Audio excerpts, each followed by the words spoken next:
প্রতি বছর আমরা যে ফ্লু ভ্যাকসিন নেই, বার্ড ফ্লুর ক্ষেত্রে কি এই ফ্লু ভ্যাকসিন কি কার্যকরী কিনা, এবং রেগুলার যে ফ্লু হচ্ছে আর এই বার্ড ফ্লু থেকে মানুষের যে ট্রান্সমিশন হচ্ছে, তাতে কি ধরনের ডিফারেন্স আসলে আমরা দেখতে পাচ্ছি?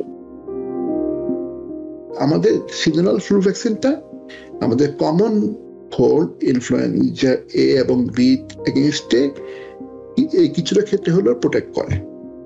কিন্তু এখন যে বার্ড ফ্লু হচ্ছে গিয়ে ওইটা তো H1N1 না, বা ওইটা H3N2 না, ওইটা অন্য জিনিস।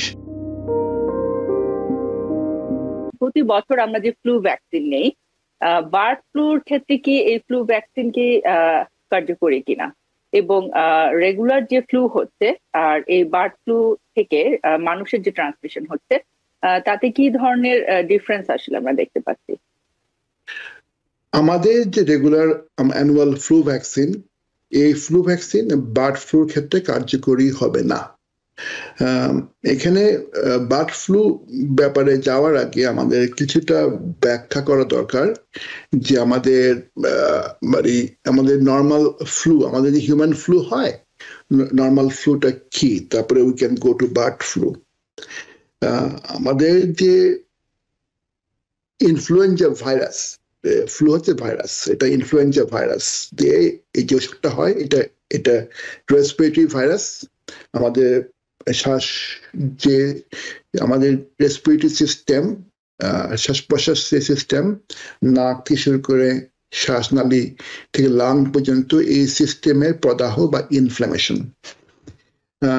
এখন 4 ধরনের ইনফ্লুয়েঞ্জা ভাইরাস আছে মোটা দাগে: influenza A, B, C and D.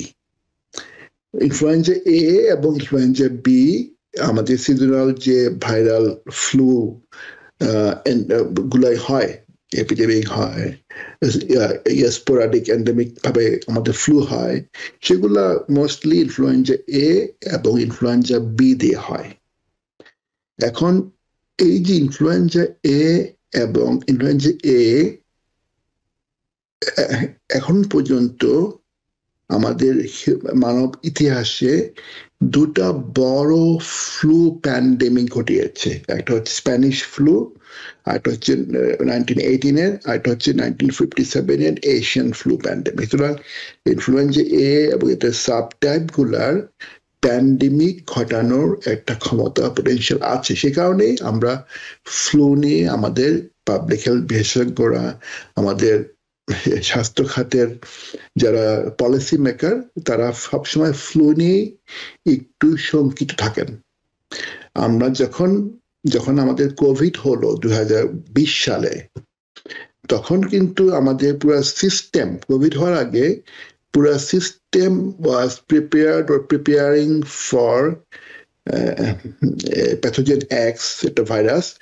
সবাই ধারণা ছিল ইট উইল বি ইনফ্লুয়েঞ্জা টাইপের ভাইরাস, মিউটেশন হয়ে আমাদের প্যান্ডেমিক করবে, কিন্তু ওটা হলো করোনা ভাইরাস। কিন্তু করোনা ভাইরাস আমাদের ইতিহাসে ম্যাক্সিমাম প্যান্ডেমিক হয়েছে ইনফ্লুয়েঞ্জা ফ্লু ভাইরাস দিয়ে। এই কোভিড প্যান্ডেমিকটা এটা রেয়ার প্যান্ডেমিক, যেটা করোনা ভাইরাস দিয়ে হলো। এখন আমাদের মানুষের যে সিজনাল ফ্লু হয়, টাইপ এ, টাইপ বি, ফ্লু এ, ফ্লু বি। এখন ফ্লু এ, ফ্লু বি কিছু নাম আছে। ওদের যে সারফেস ভাইরাসের যে প্রোটিন আছে, যে প্রোটিন আইডেন্টিফাই করে ওদেরকে নামকরণ করা হয়।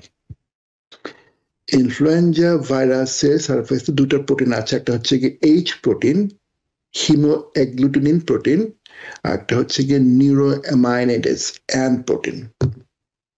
এইসব ভাইরাসে 18টা এইচ প্রোটিন আছে, 18 টাইপের, এবং 11 টাইপের অ্যান প্রোটিন আছে। এখন একটা ভাইরাস, তার type 1 H protein, type 1 an protein, তার নাম হচ্ছে কি H1N1। H1N1টা এখন আমাদের কমন সিজনাল ভাইরাস। এই ভাইরাসটা প্রথম আমাদের এপিডেমিক করে, প্যান্ডেমিক করে 2009 সালে, H1N1 ভাইরাসটা। H1N1 এর সাথে আরেকটা সিজনাল ভাইরাস হচ্ছে H3N2, ওইটা হিমোগ্লোবিন 3 প্রোটিন, আর N2। এই দুটো হচ্ছে কি আমাদের সবচেয়ে কমন ইনফ্লুয়েঞ্জা এ ভাইরাসের টাইপ, যেগুলো আমাদের সিজনাল ভ্যারিয়েশন করে। এবং এই দুই ভাইরাসের বিভিন্ন ট্রেড, বিভিন্ন ক্লেড, সাব ক্লেড নিয়ে প্রেডিক্ট করে প্রতি বছর আমাদের যে ফ্লু ভ্যাকসিন হয় সেগুলো এই দুটো ভাইরাস এগেনস্টে হয়, H1N1 আর H3N2। সঙ্গে বি ভাইরাস থাকে একটা, ওটা ভিক্টোরিয়া টাইপ। বি ভাইরাস দুটো আছে, একটা হচ্ছে গিয়ে ইয়ামাগাটা, একটা হচ্ছে ভিক্টোরিয়া টাইপ। এখন ইয়ামাগাটা হয় না, এখন ভিক্টোরিয়া টাইপটাই মোস্টলি হয়। এখন ওই বি ভাইরাসটাও থাকে। আমাদের সিজনাল ফ্লু ভ্যাকসিনটা আমাদের কমন কোল্ড, ইনফ্লুয়েঞ্জা এ এবং বি এগেনস্টে এই কিছুটা ক্ষেত্রে হলো প্রোটেক্ট করে। কিন্তু এখন যে বার্ড ফ্লু হচ্ছে গিয়ে ওইটা তো H1N1 না, বা ওইটা H3N2 না, ওইটা অন্য জিনিস। সে কারণে আমাদের এই ফ্লু ভ্যাকসিন ওই বার্ড ফ্লু এগেনস্টে আমাদের প্রতিরোধ করবে না। আমরা বার্ড ফ্লু যখন হিউম্যানের ক্ষেত্রে হচ্ছে, সেক্ষেত্রে আমরা কমনলি কি ধরনের সিমটমস দেখতে পাচ্ছি এবং আমরা ডায়াগনোসিস করছি কিভাবে? এখন বার্ড ফ্লুটা হচ্ছে কি, এখন যেই বার্ড ফ্লুটা আমরা প্রথম আবিষ্কার হলো এবং এটা বার্ডে পেলাম, তারপরে প্রথম হিউম্যানে আসলো, ওইটা হচ্ছে 2020-21 দিকে। এটা হচ্ছে গিয়ে H5N1। এখন নর্মাল সিজনাল ফ্লু হচ্ছে H1N1 আর H3N2, আর ব্লাড ফ্লুটা হচ্ছে গিয়ে H5N1। ওইটা 2021 থেকে ওইটা বার্ডে আমরা দেখা শুরু করলাম, এবং তখন থেকে ছোটখাটো করে টুকটাক করে বার্ড টু হিউম্যান ট্রান্সমিশন হতো। কিন্তু এখন পর্যন্ত কোনো serious human to human transmission হওয়ার কোনো প্রমাণ পাওয়া যায়নি। কিছু কেস আছে যেগুলা নিয়ে অনেক গবেষণা, অনেক ইনভেস্টিগেশন হচ্ছে, যে ওগুলার কোনো ক্লিয়ার কোনো অ্যানিম্যাল বার্ড কন্ট্যাক্ট হয় না। কিন্তু এগুলো বেসিক্যালি হয় বার্ডের ফিডার বা ড্রপিং, ওদের সঙ্গে হাই ডোজ এক্সপোজার হলে। আপনি একটা বার্ড ফিডার টাচ করলেন 1 সেকেন্ডের জন্য, it will not be causing a bird flu. But খুব হাই লেভেলের এক্সপোজার, আপনি পেট বার্ড বা আপনি চিকেন কুপে কাজ করেন, সেখান থেকে এই বার্ড ফ্লুটা মানুষের মধ্যে আসতে পারে। এবং মানুষের মধ্যে এখন পর্যন্ত আমরা আমেরিকাতে, নর্থ আমেরিকাতে প্রায় 65 cases of human bird flu, human avian H5N1 influenza case দেখেছি। এবং হিউম্যানে এক্সেপ্ট 2টো ডেথ ছাড়া, আর বেসিক্যালি এগুলো মাইল্ড। একটা ডেথ হয়েছে লুইজিয়ানাতে, ওটা বয়স্ক মানুষ, বেশ 6 ছিল। একটা টিনেজার ছেলে মারা গেছে কানাডাতে। এই দুটা নিয়ে বেশ কাজ হচ্ছে, গবেষণা হচ্ছে, কিভাবে মারা গেল, জাস্ট ধরনের ব্যাক ট্রেকিং হচ্ছে, হাউ হি গট ইট। কিন্তু এই দুটা ছাড়া কোনো কেস নেই। তবে এই বার্ড ফ্লু বিভিন্নভাবে হিউম্যান পপুলেশনে আছে সিন্স 2020-21 থেকে। কিন্তু হিউম্যান টু হিউম্যান ট্রান্সমিশন, মানুষ থেকে মানুষের, যেটা যেভাবে কোভিড হতো, কোভিডে ঘরে একজন বা ফ্লু H1N1 বা H3N2 একজন হলে বাকি সবার হয়ে যায়, H5N1 যে বার্ড ফ্লু, তা এখন পর্যন্ত মিউটেট করেনি to cause human to human transmission. আমরা ডায়াগনোসিসের ক্ষেত্রে কি কি ধরনের পদক্ষেপ নিচ্ছি? এবং আমরা জানি যে হিউম্যান টু হিউম্যান ট্রান্সমিশন হচ্ছে না, কিন্তু আসলে অনেক মানুষের বাসায় বা বেশিরভাগ মানুষের বাসায় বিভিন্ন ধরনের পেট থাকে। তো এই বার্ড ফ্লু কি আমাদের পেটকে ইনফেক্টেড করতে পারে, বা সেখান থেকে বাসার অন্যদেরও কি ইনফেক্টেড হওয়ার কোনো ভয় থাকে? সেক্ষেত্রে কি করণীয়? এটা একটা বড় প্রশ্ন, জানেন ঘুরকা আছে। আপনি একটা প্রশ্ন করেছেন যে বার্ড ফ্লুর সিমটম কি। ভেরি নর্মাল, স্নিজিং, রানি নোজ, সাধারণ ফ্লুর মতো সিমটম। মানে এটা কোনো আলাদা কোনো সিমটম নাই মানুষের মধ্যে। এখন এবার যা হলো, এই যে এখন যে বার্ড ফ্লুটা আমরা দেখছি এইবার এসে আমরা দেখলাম যে বার্ড, তো এই ফ্লুটা বার্ডদের জন্য খুবই ডিভাস্টেটিং। বার্ড আমাদের মানে চিকেন, ফাউল, পোলট্রি, ওরা খুব সিরিয়াসলি ইনফেক্ট হয় এবং দে ডাই। সে কারণে যে কোনো ফার্মে একটা মুরগি বা একটা বার্ডের এই ধরনের একটা ফ্লু হলে ওরা পুরো লক্ষ মিলিয়ন চিকেনকে কাল করে ফেলে।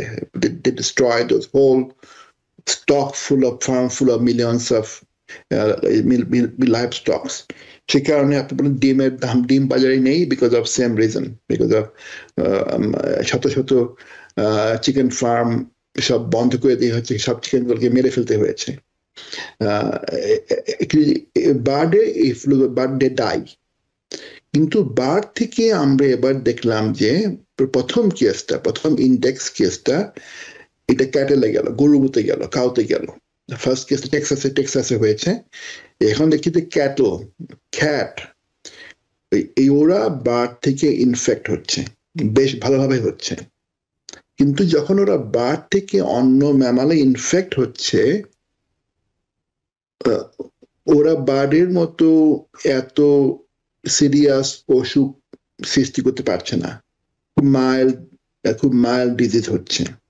এবং ওই ক্যাটেল থেকে হিউম্যান ট্রান্সমিশন হয়েছে। যারা মিল্কিং করে, মিল্ক করে, মিল্কের যে একটা ফেনা হয়, একটা এয়ারবর্ন ড্রপলেট হয়, ওখান থেকে যারা কাজ করে তারা সেখান থেকে অনেকের বার্ড ফ্লু হয়েছে।